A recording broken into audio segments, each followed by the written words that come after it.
Brock, one shot, he may not get up. Con mayor potencia, recula. It's over. ¿Qué intercambios de golpes cualquiera de los dos? Collins al piso, la pelea de la historia, en directo y en digital.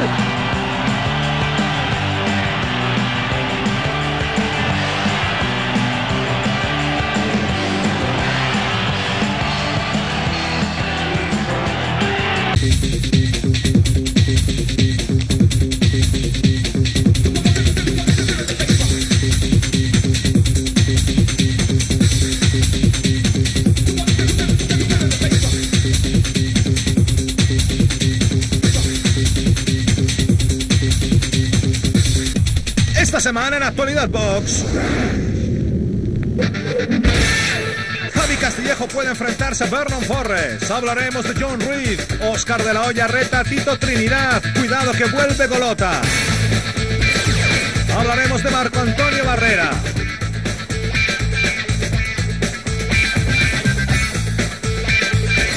Desapreciaremos los combates de las últimas semanas.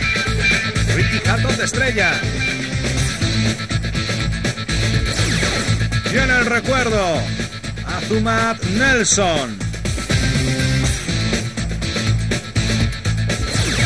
Y en el KO mano de Piedra Durán contra Ken Buchanan.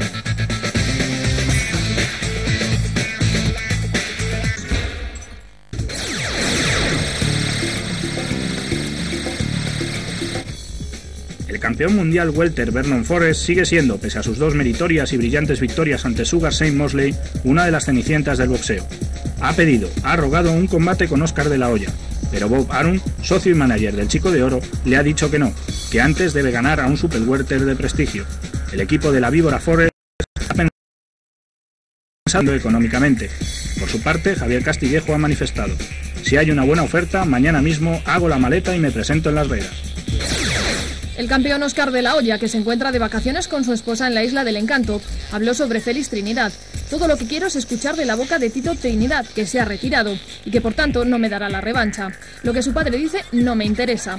Quiero que sea el propio Trinidad quien mirándome a los ojos me diga: me he retirado, no volveré a combatir, declaró el Chico de Oro a la prensa deportiva puertorriqueña. El controvertido peso pesado polaco Andrew Golota ha anunciado su reaparición. Lo hará el próximo mes de diciembre y aún no tiene rival fijado, ha declarado su manager Ziggy Rosalski. Será el primer combate del polaco desde que perdiera dando la estampida ante Mike Tyson. Volverá para combatir o para morirse de miedo en el ring. En la pelea que el boxeo femenino venía esperando, la número 1 del peso welter, Christy Martin, parece estar preparada para enfrentarse a su rival más peligrosa, Mia St. John. El encuentro se celebrará el próximo 8 de noviembre y será emitido en pay-per-view.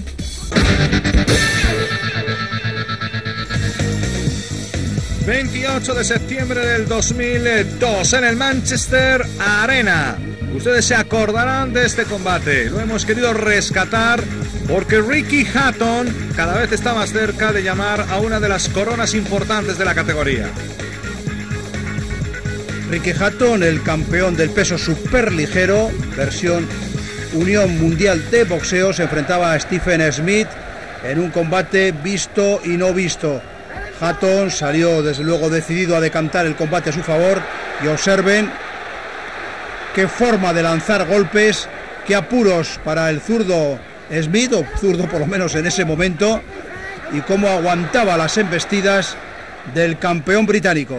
Un hombre que llegaba con un récord de 31-1-0. Estamos hablando de Stephen Smith, que era campeón del mundo de un organismo, eso sí, de tercera fila, de la IBC. Era por tanto una unificación de coronas, teniendo en cuenta que el organismo que representa Ricky Hatton tampoco es uno de los considerados de prestigio. El combate había levantado una enorme expectación. Observen, Ricky Hatton es un púgil espectacular por demás, atacaba una y otra vez, llevaba hasta las cuerdas a Stephen Smith, le estaba sometiendo a un durísimo castigo, y el padre de Stephen Smith, que es su manager y entrenador, ya estaba en este momento, en el primer asalto, tremendamente preocupado. La verdad es que estaba desbordando el ídolo local, Ricky Hatton, que le había pasado mal. Hay que recordar, Xavier, que no tuvo su mejor noche, o por lo menos según Magui, en el combate anterior, hace un par de meses, demostró un poco las debilidades de Ricky Hatton. En cambio, había subido muy bien preparado, y daba la sensación de que el zurdo, el boxeador técnico Stephen Smith, no es un gran pegador, le iba mucho mejor que el duro irlandés. De eso no cabe ninguna duda, pero de todas formas estarán ustedes de acuerdo con nosotros. Estamos en el primer asalto y observen qué exhibición de Hitman, de Ricky Hatton, ante su paisano. Le estaba dominando de punta a punta en todas las distancias. Parece ser que Stephen Smith ya sabía que este era el tipo de combate que iba a plantear Hatton, a tenor de las declaraciones que este había realizado a la prensa, y entendía que lo que tenía que hacer era aguantar las primeras embestidas. Observen ahí esa mano de contra y se ha ido ya al suelo, al tapiz. Mira a su esquina Stephen Smith solicitando la ayuda de su padre, y ya estaba cortado. Observen ustedes ahí en el pómulo derecho, ya tenía un corte, y llamo la atención sobre ese pómulo porque después traería problemas. Y la verdad es que yo creo que el padre luego entendió mal la mirada del hijo. Era ayudarle a ver cómo quitarse los golpes, no que se pusiera de protagonista. El trainer, hombre de familia, no consentía cómo estaban. Porque yo creo que en el argot se puede usar. Está apalizando Ricky Hatton a Stephen Smith. Fíjense, además esa combinación, tanto le pegaba abajo como le pegaba arriba. No se conseguía quitar ni un solo golpe al aspirante. Estamos en el segundo asalto. Vamos a ver la situación. Intentaba boxear, que ya es algo importante, teniendo enfrente, como decía Xavier Azpitarte, a The Hitman. Ahí incluso nos sorprendió porque da la sensación de que se estaba estirando, que estaba aquí quitándose el miedo encima. Stephen Smith sacando la derecha por delante, intentando doblar con la izquierda, mantener en la distancia, pero aquí llegan los problemas. El corte que han visto ustedes en el primer asalto se le ha abierto, y ahí se quejaba Stephen Smith de que había sido con el codo. Personalmente pienso que no ha sido así, y ahí sale el padre. Ahora viene el incidente, sale el padre al ring, va a empujar al árbitro, y este se ve obligado ante la intervención del padre. Esta intervención que hace en el cuadrilátero no ha sido con la cabeza. Este señor le entendemos perfectamente en su condición de padre, pero no así de entrenador. Y como digo, el árbitro se veía obligado a descalificar a Stephen Smith en el segundo asalto.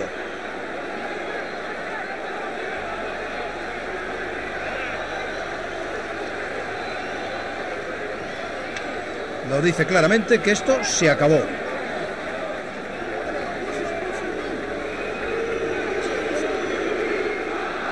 El público, lógicamente, decepcionado, esperaba algo más, pero eso sí, aplaudiendo a rabiar a su ídolo, a Ricky Hatton.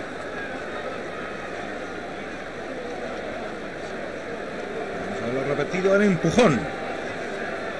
Ahora interviene el padre, y observe cómo se las gasta. Llega Ricky Hatton, intentar poner padre por medio.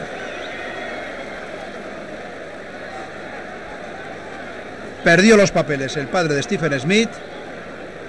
Insisto que lo entendemos como padre, pero no así como entrenador de un boxeador. If it was an elbow or if it was a headbutt, or surely the referee should have the choice. Dando explicaciones, tanto Ricky Hatton como Frank Warren en la parte inferior a la derecha. Incluso en este momento Frank Warren, ustedes acordarán del directo, hablaba de que se estaba pensando retener la bolsa del boxeador por la intervención que había tenido el padre. Y anteriormente Ricky Hatton comentaba que podía haber existido un pequeño roce con el codo, pero que fue cuando justamente Stephen Smith estaba bajando, quería esquivar, chocó con él. Y en el ranking, en el peso paja, José Antonio Aguirre, Roberto Leiva, Kétaro Josino, Fermín Guardia.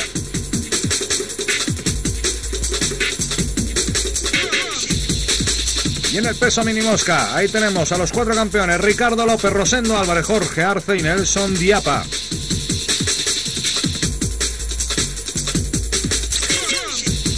En el mosca, Eric Morel, viene Pacheco. Eric Morel, que por cierto sigue invicto, y ya son 28-30 combates y no hay quien le apee.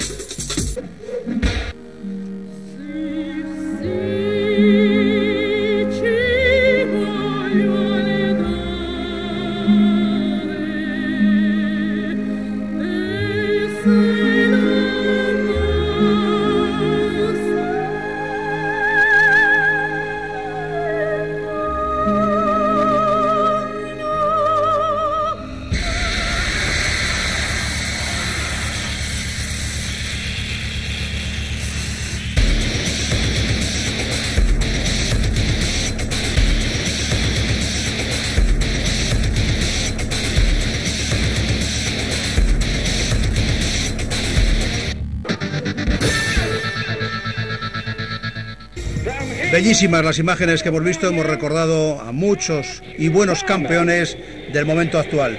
Y este es un gran ex campeón, nada más y nada menos que Big George Foreman, enfrentado al canadiense George Chuvalo. 4 de agosto de 1970 en el Madison Square Garden de Nueva York. Ahí tenemos el hombre que es piel blanca, George Chuvalo, George Foreman. Inconfundible, además jovencísimo, Xavier. En ese instante tenía 21 años en esa fecha. Y como esto no es un falso directo, pues no se pierdan ustedes ninguna imagen, porque abajo en el tercero, Xavier. Chuvalo era un hombre que aguantaba tremendamente todo el castigo. Por cierto, ha fallecido recientemente. Y George Foreman, pues ya le ven ustedes como golpeaba ya en su juventud. Hay que recordar que había sido medalla de oro olímpica y desde luego era un peleador temible. Y el bueno de Chuvalo, que era un valiente y un hombre que aguantaba estoicamente cualquier tipo de castigo, no podía hacerlo ante el gigante, ante George Foreman. Y no se piensen ustedes en que esto hizo retirarse a George Chuvalo, no, porque después ganó todos los combates hasta que perdió el 1 de mayo del 72 ante Muhammad Ali. Que ganaba Muhammad Ali por ser unánime a los puntos en 12 asaltos. Esa era la reaparición, el combate que se buscaba después de la negativa de Ali a participar en la guerra de Vietnam. Fue el combate de reaparición del más grande, y desde luego se buscaba una buena piedra de toque, como era el canadiense Chuvalo, que siempre daba espectáculo. Un hombre muy valiente, con una mandíbula cuasi granítica, pero ante un boxeador de la talla de George Foreman, pues no le servía demasiado. Luego intentó varias veces enfrentarse, pues Chuvalo en campeonato del mundo, lo intentó pues en el año 65, también lo había intentado anteriormente ante Muhammad Ali. Bueno, por lo tanto era un muy buen rival para George Foreman. Era un rival realmente magnífico para todos, porque era un hombre que no era un gran pegador, era un hombre valiente, daba la cara, por tanto daba espectáculo. Pero George Foreman estaba demostrando, acreditando que era muy superior al rocoso púgil canadiense. Un hombre que no solamente se enfrentó a George Foreman y a Muhammad Ali, sino que incluso se iba a enfrentar a otro de los grandes de los pesos pesados. A Floyd Patterson, sí, efectivamente, perdiendo por puntos con el gran Floyd Patterson. Aunque muchos dicen que de grande, que no tuvo absolutamente nada. Muchos en Estados Unidos le niegan su condición de campeón, eso no se le puede negar, pero se la niegan a pesar de todo. Dice que era un campeón de circunstancias y todo viene como consecuencia de que un europeo llamado Ingemar Johansson le venciera por nocaut, y eso al bueno de Floyd Patterson no se lo han perdonado nunca. Y aquí estamos viendo ya el momento de la destrucción. George Foreman, Chuvalo, que había dado la cara, que había intentado poner en complicaciones. Fíjense que izquierda cómo le está entrando. Buscaba el golpe de contra, no tenía mal récord en cuanto a knockouts, a victorias antes del límite. Chuvalo, en lo que ha sido su carrera en general, un hombre que pegaba duro, pero es que estábamos hablando de George Foreman en su plenitud casi, podríamos decirlo así, jovencito. El problema de Chuvalo era que efectivamente en los combates que ganaba antes del límite se los ganaba a pugiles de segunda división, porque cuando se enfrentaba con los grandes o bien perdía o bien no conseguía vencerles antes del límite. Se enfrentó también a Oscar Ringo Bonavena, perdiendo por puntos en 10 rounds, lo que le acredita como tremendo encajador. Se retiró con un récord de 73 victorias, 18 derrotas y 2 combates nulos, 64 triunfos antes del límite.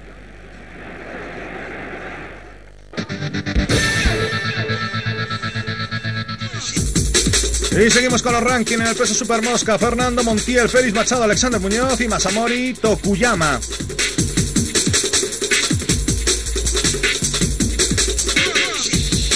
Que nos encontramos en el peso gallo: el gran Tim Austin, a Saprún, a Cruz Carvajal, a Johnny Bredal, a Genaro García y a Pite Piscina. Y en el super gallo, al gran campeón filipino Manny Pacquiao, Pauli Ayala, Agapito Sánchez, a Willy Jorrin, Osamu Sato, Oscar Larios.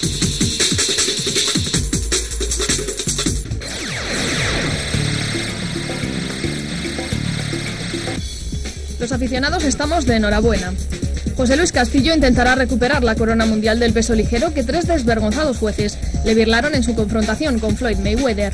Esta excepcional revancha tenía que haberse celebrado ya, pero una lesión del mexicano Castillo lo impidió. Ahora se ha fijado la fecha del 7 de diciembre en Las Vegas. El semifondo, quizá con mayor atractivo que el estelar, corre a cargo de Vladimir Klitschko, que expondrá su título de campeón mundial del peso pesado ante el estadounidense Jamel McLean, aspirante oficial y rankeado entre los 5 mejores del mundo en los organismos más prestigiosos. Roy Jones Jr., además de ser el mejor boxeador del mundo, es una persona complicada. Primero dijo que no combatiría por el Mundial del peso pesado. Más tarde aceptó enfrentarse a John Ruiz y ahora sale de nuevo diciendo que se olviden de esa confrontación y que lo que desea es hacer una nueva defensa de sus múltiples cinturones de campeón del mundo del peso semipesado. Su presunto rival sería el estadounidense de origen cubano Antonio Tarver.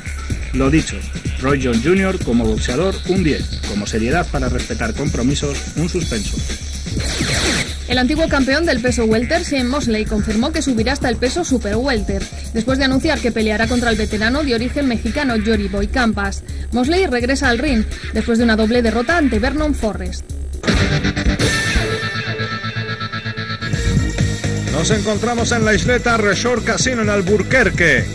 Se enfrentaba ese hombre que veíamos, el hombre de piel blanca, David Martínez, contra el hombre de piel oscura, Orlando González, cubano. Casi nada, eso ya es una garantía. Es una garantía el hecho de ser cubano, como le acredita como un buen boxeador. Pero, cuidado, no se equivoquen ustedes.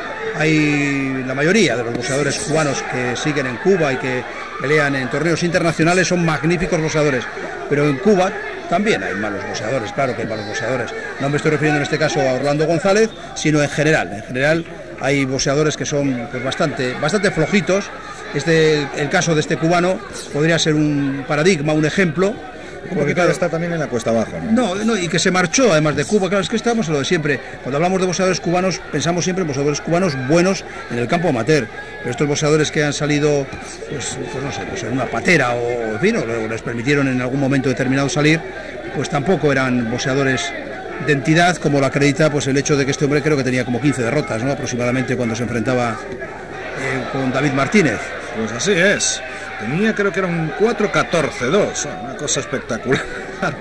El de Orlando González, el hombre que nació en Cuba y que reside en Charlotte, en Florida, y que, bueno, pues que debutaba en Miami en el campo profesional el 5 de agosto del 94 ante Jeff Ladson. Y debutaba con derrota. ¿No? Debutaba con derrota, o sea, no quiero decir, no, me refiero al hecho de que efectivamente. Es un mal indicador. Pues sí, y claro, y que bueno, ya ven ustedes tampoco, no aporta absolutamente nada. Y lo único que aporta, pues eso, es que es cubano, nada más. El árbitro para la pelea y con muy buen criterio.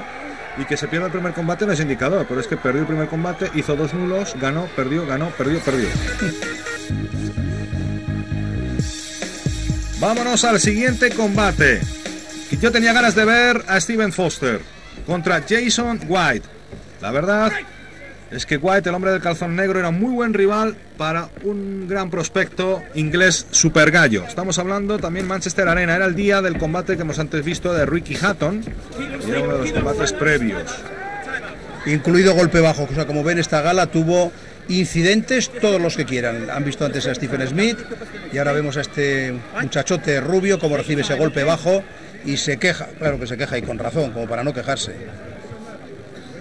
Récord, bueno, pues que estaba en el camino de servir de piedra de toque a un que hablan que puede llegar a ser un gran super gallo, incluso un buen pluma, como es Stephen Foster.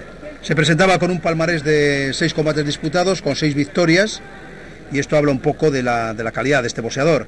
Y de las 6 victorias, 3 triunfos antes del límite, mientras que su rival, pues su palmarés era escaso, muy escaso, una victoria y 5 derrotas. Queda la sensación de que estaba buscando más la capacidad de salir por piernas que de enfrentarse al duro, pegador y rocoso Stephen Foster. El árbitro debe concederle un máximo de 5 minutos para recuperarse del golpe bajo, y si no se recuperara, el zurdo de tez blanca, blanquísima que ven ustedes ahora a la derecha de sus imágenes, con pantalón negro, pues entonces se decretaría su derrota por nocaut. Pero bueno, parece que se ha recuperado, aunque nuevamente vemos ahí como vuelve a sacar la mano Jason White, y esto es peligroso. El árbitro debe estar muy atento porque parece que tiene tendencia White a golpear por debajo de la cinturilla. Vamos a ver cómo boxea Stephen Foster, ese boxeador que todavía no hemos tenido la oportunidad. Fíjate qué mano. Y ha puesto Jason White al cabo de la calle. Adiós, Stephen Foster. Magnífico. Ganó en el tercero.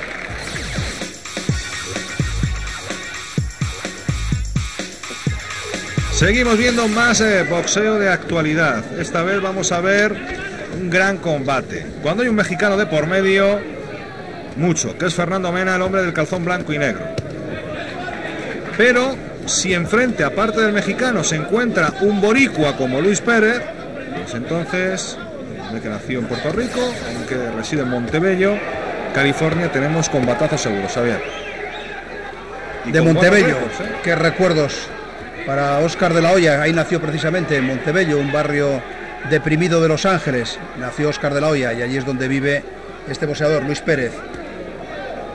Se presentaba Fernando Mena con un registro de 6 victorias y 2 derrotas y un combate nulo, mientras que Luis Pérez tenía pues 18 victorias, 3 derrotas y un nulo. Por lo tanto, era el combate que cerraba la velada en el Isleta Resort Casino en Albuquerque el 27 de septiembre del 2002. Era un buen combate, no había ningún título en juego, pero muchas veces lo hemos dicho, Xavier, los títulos quedan para figurar, pero los combates no solamente se hacen por títulos, porque hay dos buenos boxeadores.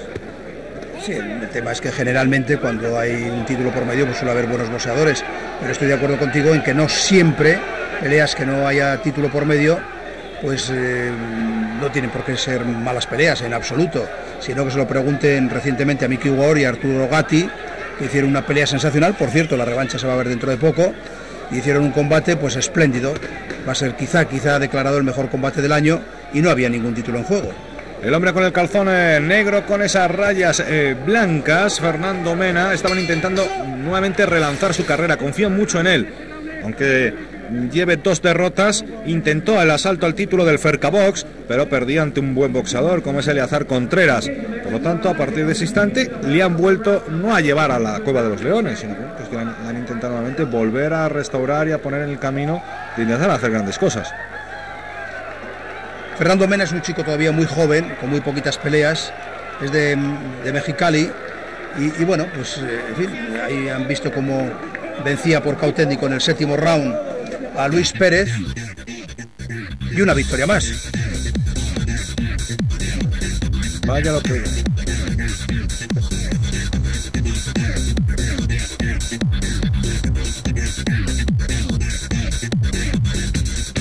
Marco Antonio Barrera, el asesino con cara de niño, casi nada.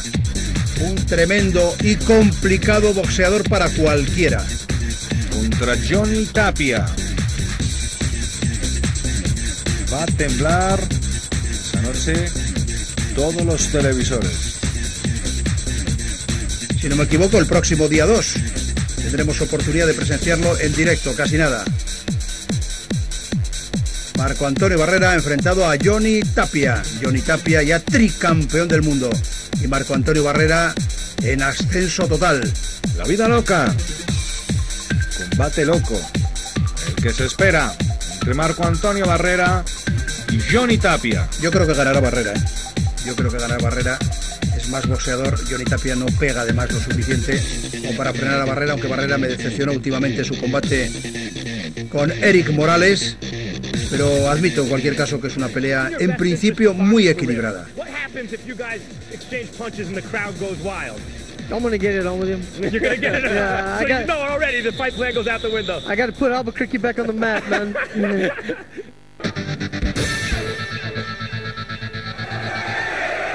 Y nos vamos al 8 de noviembre del 89. Dodi Peñalosa. No, esa es Suma Nelson, este es Asuma Nelson. Es Asuma Nelson enfrentado a Jim McDonnell. A Jim McDonnell. ¿En qué estaría pensando yo? Si es que Asuma Nelson es fácil de reconocer. Mejor me he equivocado. Pero bueno, es lo mismo. Ustedes no se preocupen. Me suele pasar habitualmente, ya me conocen. Asuma Nelson, el hombre ya conocen, aquellos que se incorporen ahora mismo al mundo del boxeo, del calzón atigrado. Era el campeonato del mundo del peso pluma. Y efectivamente Asuma Nelson se enfrentaba a Jim McDonnell, Jim McDonnell era el campeón continental, hizo una bravísima pelea, pero al final terminó sucumbiendo ante el extraordinario boxeador ganés, el hombre que durante muchos años su carrera la llevó José María Martín Búfalo, que en paz descanse. Y observen ustedes qué jovencísimo, me parece que es Joe Cortés, jovencísimo, pero claro, esto sucedía en 1989, hace 13 años. Ha llovido un poquito, desde entonces. En Londres, de eso sí me acuerdo. Fíjense, un hombre de color, Thuman Nelson contra Jim McDonnell, y Jim McDonnell para adelante constantemente. Un hombre que no se arredraba, que daba la cara, pero es que Thuman Nelson era mucho boxeador. Jim McDonnell se había proclamado campeón continental frente a un español, se lo ofreceremos en el KO. Y bueno, pues en fin, era un magnífico boxeador, había hecho varias defensas de su título y al final le había llegado esta oportunidad. Habían hecho una magnífica oferta al boxeador ganés, a Thuman Nelson, y este, como no, había aceptado llegar hasta Londres y darle esa oportunidad al púgil británico. Pero insisto, que no perdía la cara, No, es que valiente a tope, Jim McDonnell, pero claro, la calidad al final de Thuman Nelson, por cierto, ya definitivamente retirado, se hablaba que podía volver, pero no, definitivamente ya se ha retirado, y creo personalmente que ha hecho muy bien, porque además ha sido hormiga, y creo que conserva pues casi todo el dinero que ganó en este maravilloso mundo del boxeo, pero sacrificado también a la vez. Enviudó hace unos años, y no sé si se habrá vuelto a casar, tenía novia, estaba a punto de casarse, y en Ghana pues es un hombre tremendamente respetado. Se iniciaba el 12º y último asalto. Todo el público londinense pues realmente con su boxeador, pero esto me recuerda muchas veces a la película, esa película famosa de Rocky, ¿no? Que le da la vuelta estando en Moscú, al altote, ese rugby impresionante. Bueno, pues a Thuman Nelson también empezó a ir calando poco a poco en el público inglés, y miren que es difícil, y más cuando se estaba enfrentando contra Jim McDonnell, un hombre de la tierra. Pero bueno, Thuman Nelson demostró ser valiente, demostró ser un gran campeón. Aquí no pasó absolutamente nada, estaba yo Cortés para decirlo, había una especie de resbalón de Jim McDonnell, y como decíamos, ahí lo tienen, Thuman Nelson intentando acabar por la vía rápida, y el público inglés disfrutando tanto con el suyo como con la Thuman Nelson. Decidido totalmente a noquear a Thuman Nelson, a Jim McDonnell, pero observen qué valiente, cómo se faja el boxeador británico. Iba abajo en las cartulinas, no obstante a Thuman Nelson no las tenía todas consigo, de ahí que acelerar las acciones, buscando el knockout. Ahí le ha tocado ya con esas dos manos, apuros para Jim McDonnell. Joe Cortés a punto de intervenir. Izquierda, izquierda. Esta sí que se ha ido al suelo. Observen el rostro tumefacto del británico. Joe Cortés le desgrana la cuenta. Observa el estado tan lamentable en que se encuentra. Le da una última oportunidad. Y ya, efectivamente, muy bien, perfecto. Observen el ojo derecho cerrado totalmente. De esta forma revalidaba su corona de campeón mundial el extraordinario boxeador africano Thuman Nelson. Vemos la repetición. Era un ciclón, Era un ciclón este Thuman Nelson, extraordinario boxeador. Hemos tenido la oportunidad de verlo en diferentes combates en España, sin título mundial en juego, y de luego verlo en directo es un deleite. Peso pluma. Ay, amigo, Eric Morales, Marco Antonio Barrera, Nassim Hamed, Scott Harrison, ¿qué hubierais hecho ante Thuman Nelson? Viene Superpluma, Celino Freitas, Joel Casamayor, Felipe Endú. Coto, ya está quinto Coto para nosotros. Viene el ligero, José Luis Castillo, Floyd Mayweather, Paul Espadafora, Leonardo Rin, Arthur Grigorian, Juan Lazcano, el mexicano.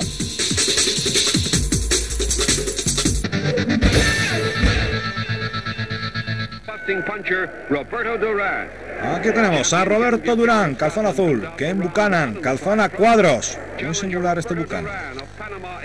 Combate histórico, ahí es nada, Ken Buchanan, el escocés enfrentado a Roberto Mano de Piedra Durán. Cuarta defensa de Ken Buchanan de su título de campeón del mundo. Estamos en el Madison Square Garden de la ciudad de Nueva York.